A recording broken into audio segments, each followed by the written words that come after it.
De acordo com a teoria mais aceita pela ciência, o universo surgiu há 13 bilhões e 700 milhões de anos. Esse é o modelo do Big Bang, a história moderna da criação.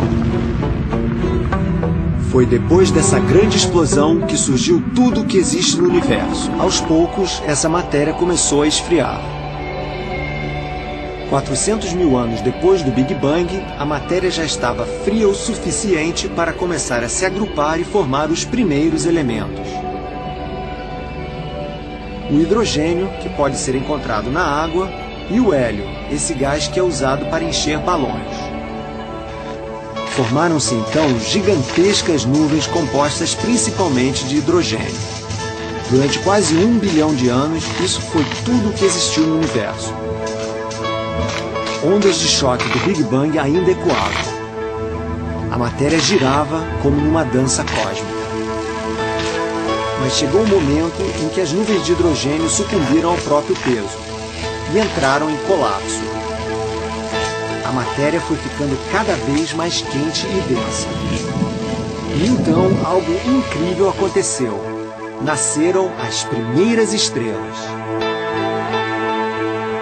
O nosso Sol é uma estrela e surgiu há cerca de 4 bilhões e meio de anos. Estrelas brilham durante bilhões de anos, gerando luz e calor, como o nosso Sol. Mas um dia, elas também entram em colapso e morrem. É durante esse fim da vida das estrelas que são formados os outros elementos da natureza, além do hidrogênio e do hélio. O carbono que está em todos os seres vivos, no carvão mineral, nos diamantes, o cálcio dos nossos ossos, o ferro. Tudo isso nasceu nas estrelas.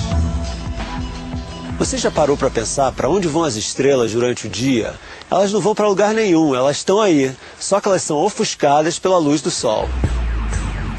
Quando a noite cai e o céu está limpo, podemos contar as estrelas visíveis. Por incrível que pareça, não conseguimos enxergar mais do que 3.000. Mas para se ter uma ideia de como o universo é grande, só na nossa galáxia, a Via Láctea, existem pelo menos 200 bilhões de estrelas. E em todo o universo conhecido pelo homem, existem 70 sextilhões de estrelas. Ou seja, 7 seguido de 22 zeros.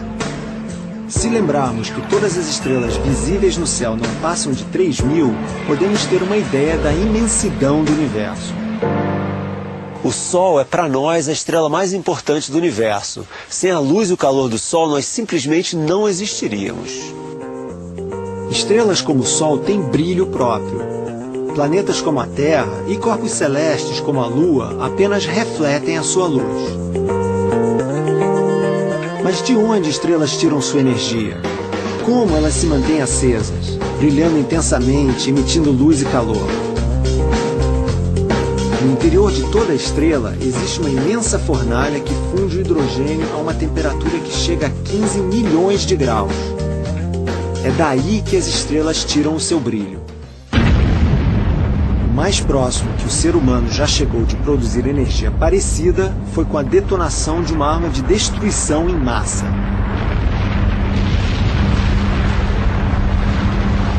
Uma bomba de hidrogênio, a arma mais letal que existe.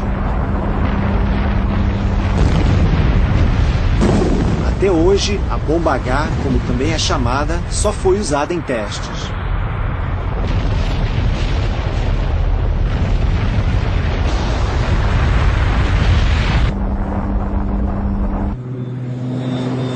As bombas atômicas que os americanos jogaram nas cidades japonesas de Hiroshima e Nagasaki, por mais destruidoras que fossem, não se comparavam em força às bombas de hidrogênio.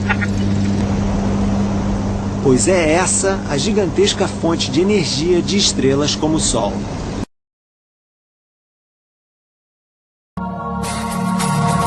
Tudo o que vemos, ouvimos, saboreamos, cheiramos e tocamos foi criado por ele. Na verdade, o Big Bang é o nosso universo evoluindo e expandindo. Para nós, humanos, presos em nosso pequeno planeta rochoso, o universo começa na Terra. Esta é a Terra, formada de silício e oxigênio com um núcleo metálico. Sua superfície é quase toda coberta de água. É repleta de vida e gira em torno do próprio eixo a cada 24 horas, enquanto completa uma volta ao redor da estrela-Sol a cada 365 dias. Este é o Sol, composto principalmente de hidrogênio e hélio. A temperatura média de sua superfície é de 5.500 graus Celsius. Para gerar energia, o Sol converte 700 milhões de toneladas de hidrogênio em 695 milhões de toneladas de hélio por segundo. O Sol faz parte de um sistema solar formado há 4,5 bilhões de anos, que inclui a Terra e outros 7 planetas, de Mercúrio a Netuno. E este sistema não é estático. Nosso sistema solar está em movimento, voando pelo espaço a 215 km por segundo, rodando em círculos como parte de um vasto conjunto de estrelas e sistemas estelares. Acredita-se que existam 200 bilhões de estrelas estelares neste conjunto chamado Galáxia Via Láctea, e que 6 bilhões destas estrelas tenham sistemas planetários como o nosso. Nosso sistema solar orbita o centro da Via Láctea em um dos seus braços externos. A Via Láctea é uma das mais de 125 bilhões de galáxias que formam o universo visível.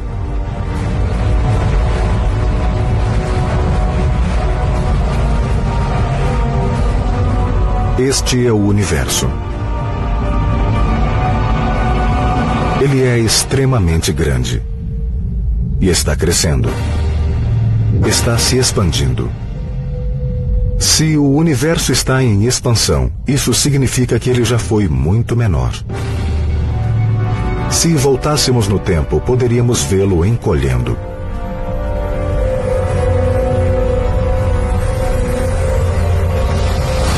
Se voltássemos ainda mais, o universo seria menor do que uma galáxia. Mais um pouco e ele seria menor do que o nosso sistema solar. Se voltássemos ainda mais, todo o universo caberia em um estádio, uma xícara de café, um átomo. Há 13,7 bilhões de anos, o universo era inferior à menor parte do átomo. Extremamente pequeno. Então algo aconteceu.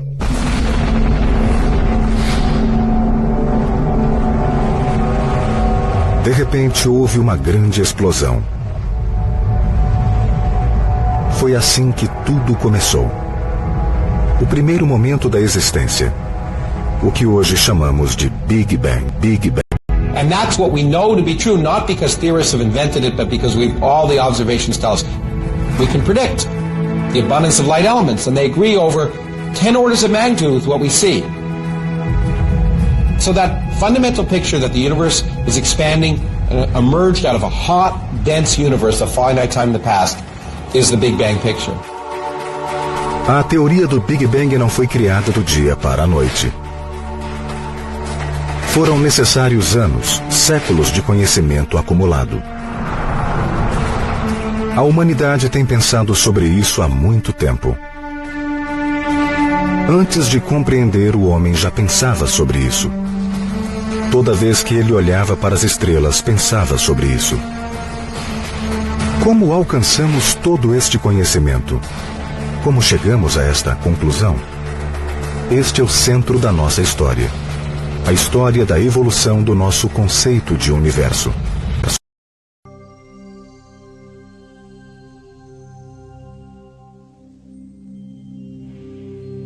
A Via Láctea e as galáxias. Longe das luzes das cidades, a Via Láctea atravessa os nossos céus como uma nuvem muito tênue. Essa delicada faixa luminosa é o lugar que habitamos dentro do universo.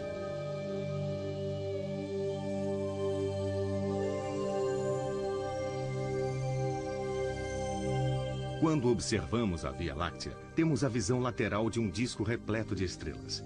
Esse disco é a nossa galáxia, uma ilha perdida no universo.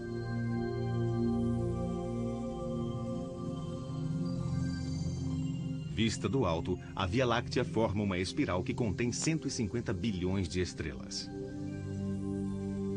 Nós fazemos parte dessa família cósmica.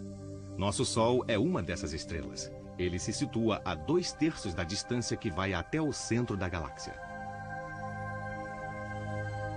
A Via Láctea gira como a roda de um carro e tem enormes braços que se abrem em espiral para o lado de fora.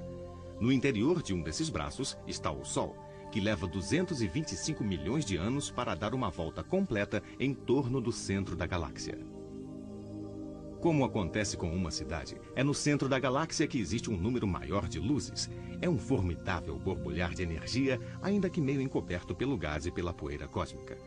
Nós, contudo, moramos num subúrbio vizinho entre estrelas tranquilas que vivem uma vida comum. É assim o nosso Sol, amarelo, de tamanho médio e está mais ou menos na metade do seu tempo de vida. Para se ter uma ideia das distâncias, basta lembrar que a luz do Sol leva 8 minutos e meio para atingir a Terra. A luz emitida pela estrela mais próxima leva 4 anos e 3 meses para chegar até nós. Os astrônomos dão a essas distâncias o nome de ano-luz. Portanto, ela fica a 4 anos-luz e 1/4. A Via Láctea tem 100 mil anos-luz de diâmetro. 30 mil anos-luz nos separam do centro da galáxia.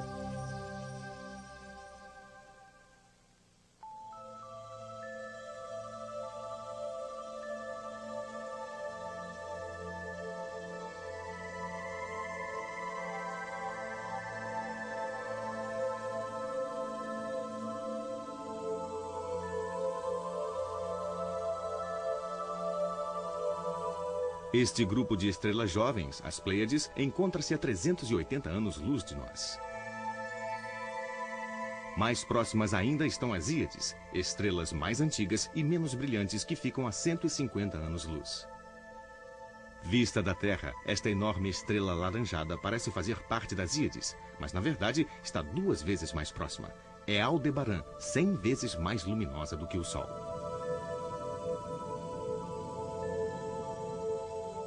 Sírio, a estrela do cão, a menor, de 9 anos-luz de distância, é a estrela mais brilhante do nosso céu. Esta é a estrela de Barnard, uma anã vermelha, 2.000 vezes menos luminosa que o Sol. Ela se desloca em nossa direção. Quando cruzar nosso caminho daqui a 10 mil anos, ela se tornará a nossa companheira mais próxima no interior da galáxia. Mas no momento, Alfa do Centauro é a estrela mais próxima, um trio de estrelas que se situa a pouco mais de 4 anos-luz. Para saber onde nascem as estrelas, é preciso observar as outras galáxias. Aqui está a galáxia M83. A região cor-de-rosa no interior dos seus braços em espiral é um berçário de estrelas. Nós temos o mesmo tipo de nascedouro em nossa própria galáxia. Estas regiões são chamadas de nebulosas de emissão. São nuvens de hidrogênio irradiantes, salpicadas de manchas escuras. É lá, nessa área onde a matéria se acumula, que se acendem as estrelas. Embaixo à esquerda, uma jovem estrela brilhante no seu casulo de poeira cósmica. E aqui, superaquecidos, os grupos de novas estrelas. Nesta nebulosa, a poeira escura se dissipa para longe, ao longo de enormes distâncias, dispersando-se ao vento poderoso das novas estrelas. O nascimento de estrelas é um fenômeno de grande violência. Este grupo de estrelas jovens, todas soprando juntas o seu vento energético, faz inflar uma bolha gigantesca no meio de uma nebulosa vermelha. No coração da nebulosa da Roseta, estrelas jovens formam um imenso buraco com cerca de 12 anos-luz de tamanho.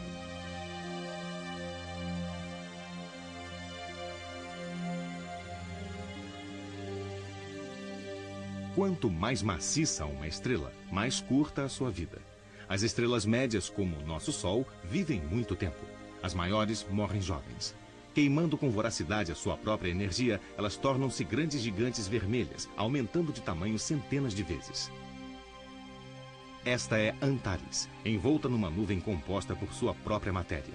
Uma nebulosa que merece uma reflexão. Antares é tão grande e difusa que na verdade se espalha pelo espaço afora.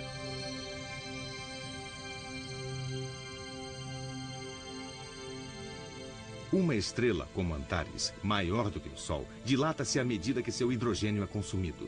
Depois é a vez do hélio e de outros elementos. Mas esse equilíbrio se rompe e ela começa a se ampliar. A força da irradiação que vem do seu interior supera a força de coesão devida à gravidade e é isto que a destrói. A gigante vermelha se evapora no espaço.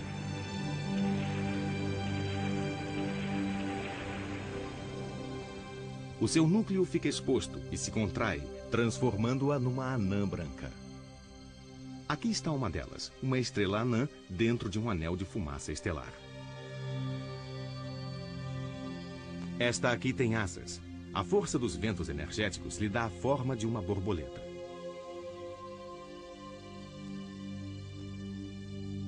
Aqui vemos outra, com asas ainda maiores. É a herança de uma gigante vermelha. Eis uma das mais belas. É o resultado da morte de uma estrela gigante que nos deu a nebulosa da Hélice.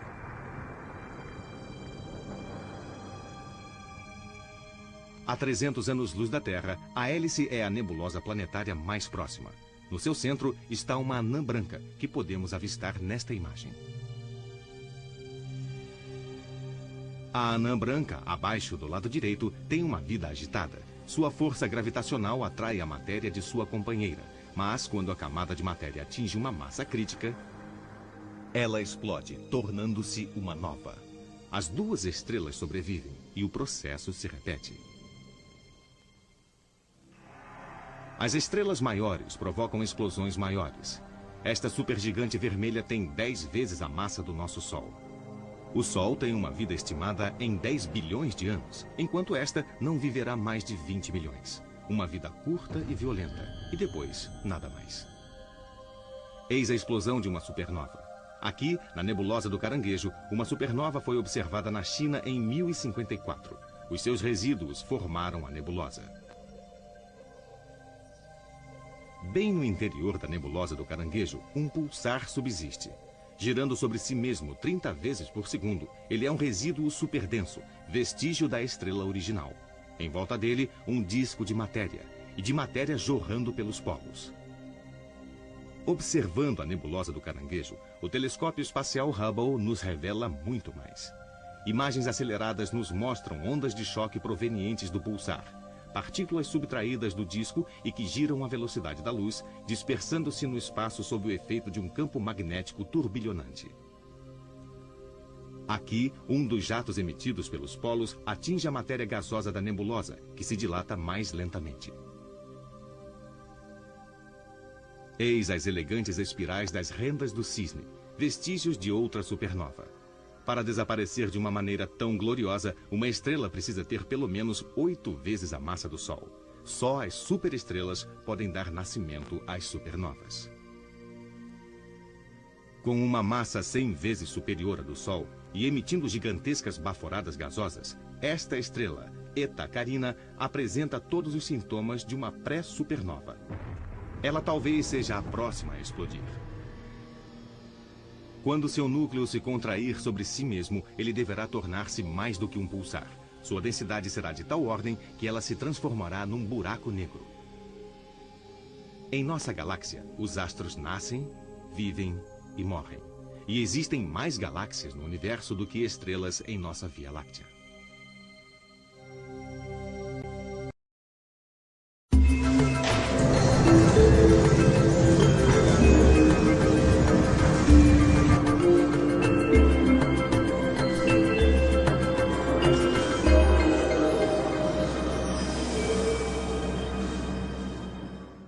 As galáxias são enormes conjuntos de estrelas, gases, poeira, planetas e outros constituintes reunidos pela gravidade.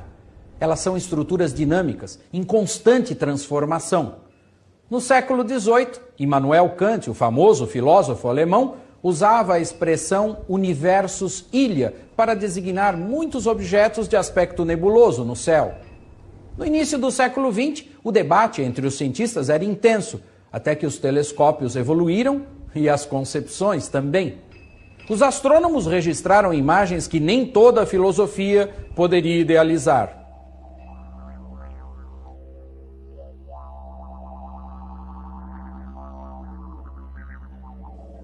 A classificação mais conhecida para as galáxias leva em conta a sua forma e foi criada por Edwin Hubble no início do século passado. Em linhas gerais, ele as reuniu em grandes grupos de acordo com seus formatos e subdivisões: elípticas, espirais e irregulares. Vamos usar a imagem de uma espiral típica para ter referência do que vem a ser uma galáxia dessa categoria. O bojo é a região em torno do núcleo da galáxia e concentra grande quantidade de matéria e energia.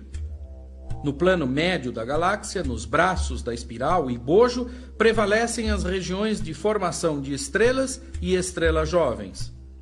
No halo da galáxia, nesse volume esférico, estão as estrelas mais velhas, reunidas no que chamamos aglomerados globulares, como os seus formatos indicam. A nossa galáxia, a Via Láctea, que é uma espiral barrada, tem exemplos interessantes de aglomerados desse tipo, como o M13 na constelação de Hércules e o Ômega Centauri na constelação do Centauro. Os aglomerados abertos são mais comuns nos braços e no plano médio da nossa galáxia. Os destaques entre os aglomerados abertos da Via Láctea são o M6 e o M7 na constelação do Escorpião, e a caixinha de joias, que fica aqui, pertinho do Cruzeiro do Sul. O núcleo da Via Láctea é visível para nós na constelação do Sagitário, e a região é de grande atividade, com um buraco negro supermassivo e outros buracos negros menores, além de algumas fontes de alta energia. Essas constatações reforçam a ideia de que muitas galáxias podem ter buracos negros em seus núcleos. Conseguimos enxergar algumas galáxias a olho nu. É o caso da Grande e da Pequena Nuvem de Magalhães, galáxias satélite da nossa. 10 vezes mais distante e também visível sem auxílio de instrumentos ópticos está a galáxia de Andrômeda, cujo aspecto geral se aproxima da nossa galáxia. A galáxia de Andrômeda, a Via Láctea e mais cerca de 30 galáxias formam o grupo local de galáxias. Esse grupo faz parte de um grande aglomerado de galáxias e, segundo os cosmólogos, o universo conta com grandes estruturas desse tipo.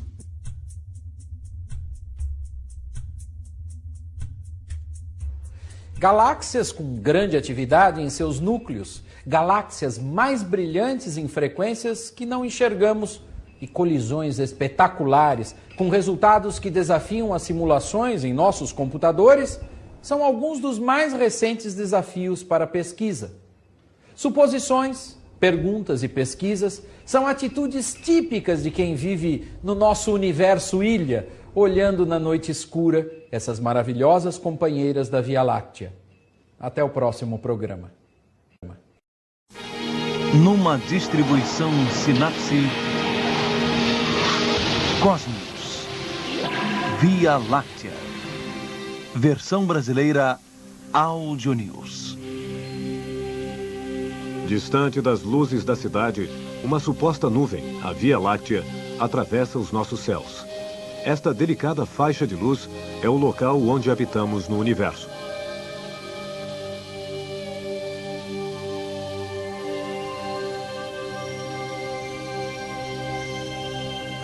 Ao se olhar a Via Láctea, percebe-se na imagem um disco repleto de estrelas. Este disco é a nossa galáxia, uma ilha perdida no universo.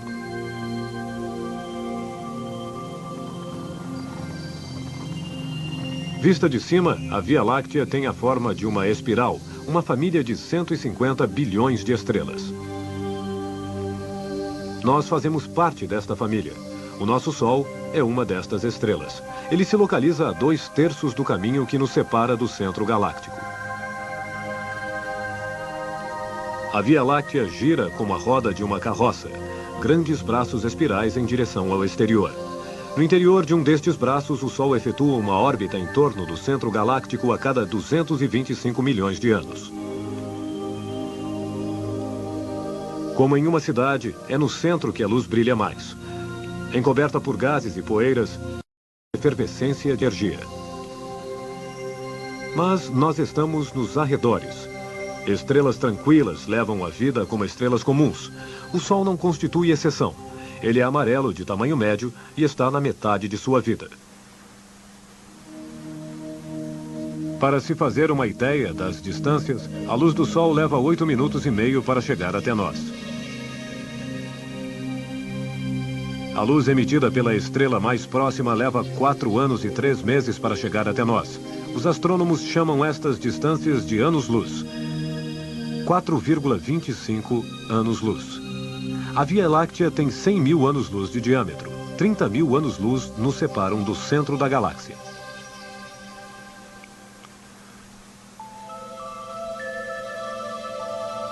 Quando se atravessa o espaço a toda velocidade, a constelação de Órion perde rapidamente sua forma inicial. Vistas da Terra, estrelas que parecem extremamente próximas umas das outras estão, na verdade, distantes em centenas de anos-luz. Mas na imensidão de nossa galáxia, ainda ficamos suficientemente próximos de nosso lar. Este grupo de estrelas jovens chamado Pleiades está a 380 anos-luz. Mais próximas, eis as Íades. Mais antigas e menos brilhantes, elas estão a 150 anos-luz. Quando olhamos da Terra, esta gigante laranja parece fazer parte das Íades. Na verdade, ela está 2 vezes mais perto. É Aldebaran, 100 vezes mais luminosa do que o Sol.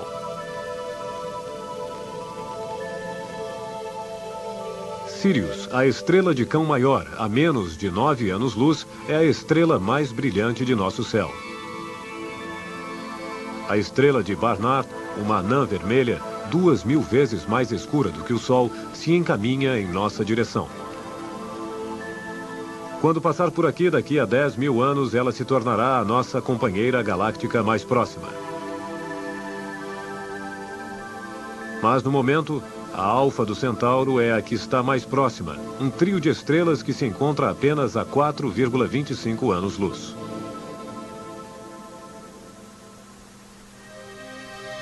Para saber onde nascem as estrelas, é preciso, antes de mais nada, olhar na direção de uma outra galáxia. Esta é a M83. A zona rosa no interior de seus braços em espiral é um berçário estelar. Nós temos este mesmo tipo de berçário em nossa própria galáxia. Nós a chamamos de nebulosas de emissão. Nuvens de hidrogênio brilhantes raiadas de poeiras obscuras. As estrelas se iluminam onde a matéria se reúne. Abaixo, à esquerda, uma jovem estrela brilhante em seu invólucro de poeira. E aqui, quentes em brasa, grupos de novas estrelas. Nesta nebulosa, a poeira escura se espalha até bem longe por vastas distâncias, dispersada pelos fortes ventos das novas estrelas. O nascimento de novas estrelas é um fenômeno violento. Este grupo de jovens estrelas, soprando juntas o seu vento energético, forma uma bolha gigantesca no interior de uma nebulosa vermelha. No centro da nebulosa de Roseta, jovens estrelas formam um grande buraco de 12 anos-luz.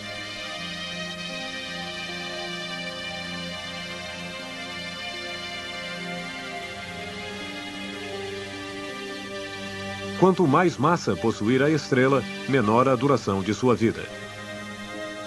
As estrelas médias, como o nosso Sol, vivem muito tempo. As maiores morrem jovens. Ao queimarem vorazmente sua própria energia, elas se tornam supergigantes vermelhas, dilatando-se centenas de vezes. Esta aqui, Antares, é envolvida por uma nuvem composta de sua própria matéria, uma nebulosa de reflexão. Antares é tão grande e tão difusa que se dispersa no universo.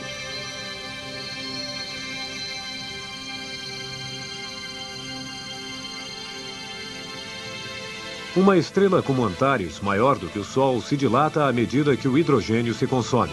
Depois é a vez do hélio e dos outros elementos. Mas o equilíbrio é rompido. E ela começa a aumentar. A pressão da radiação que empurra para fora domina a força de coesão devida à gravidade que empurra para dentro. É isto que a destrói. A gigante vermelha se evapora no espaço.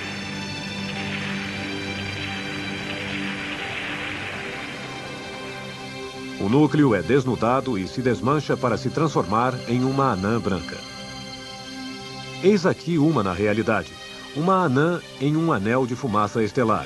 Os astrônomos a chamam de nebulosa planetária. Esta aqui tem asas. A violência dos ventos lhe deu a forma de uma borboleta.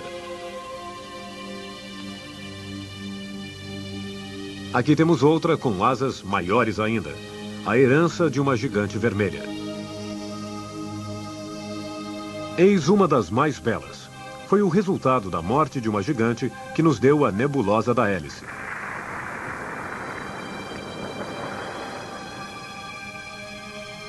A 300 anos-luz da Terra, Hélice é a nebulosa planetária mais próxima a nós.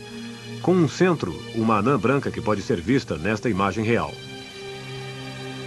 A anã branca embaixo à esquerda tem uma vida mais agitada. Sua gravitação atrai a matéria de sua companheira. Mas quando a camada de matéria atinge uma massa crítica, ela explode em uma nova. As duas estrelas sobrevivem e o processo se repete.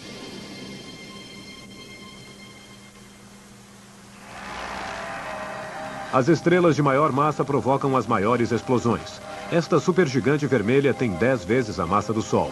O Sol possui uma duração de vida de 10 bilhões de anos. Esta aqui viverá 20 milhões de anos. Uma vida curta e violenta, e depois mais nada. Eis a explosão de uma supernova. Aqui na nebulosa de Caranguejo, uma supernova foi observada em 1054. Os seus detritos formaram a nebulosa. No próprio interior da Caranguejo subsiste um pulsar. Girando em torno de si mesmo 30 vezes por segundo, é um resíduo muito denso, vestígio da estrela de origem. Em torno dele, um disco de matéria, e a matéria que irrompe nos polos. Ao observar a nebulosa de Caranguejo, o telescópio espacial Hubble nos diz mais. Estas imagens aceleradas nos mostram ondas de choque provenientes do pulsar. Partículas arrancadas do disco que giram à velocidade da luz e se dispersam no espaço sob o efeito de um campo magnético rodopiante. Aqui, um jato polar vai de encontro à matéria gasosa da nebulosa que se dilata mais lentamente. As elegantes espirais do véu de noiva, vestígios de uma outra supernova. Para desaparecer com tanta notoriedade, uma estrela deve ter pelo menos 8 vezes a massa do Sol. Apenas as superestrelas podem originar as supernovas. Com uma massa 100 vezes superior ao Sol e ejetando gigantescos jatos de gases, esta estrela, Eta Carinae, apresenta todos os sintomas de uma pré-supernova. Talvez ela seja a próxima da lista.